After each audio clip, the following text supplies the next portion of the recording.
ममाईच्या किचनमध्ये आज करूया उपवासाची साबुदाण्याची खिचडी। 1.5 वाटी साबुदाणा रात्रभर पाण्यात भिजत घालून ठेवायचा, म्हणजे छान फुलतो।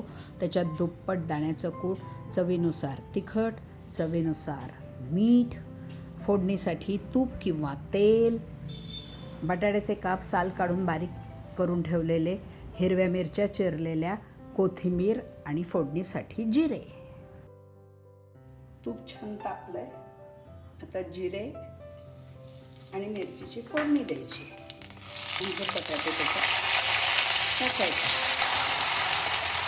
बटाटा छान परतला गेला का त्यामध्ये ते दाण्याचं कूट आणि साबुदाणा आणि टाकायचं आणि सगळं हलवून घ्यायचं।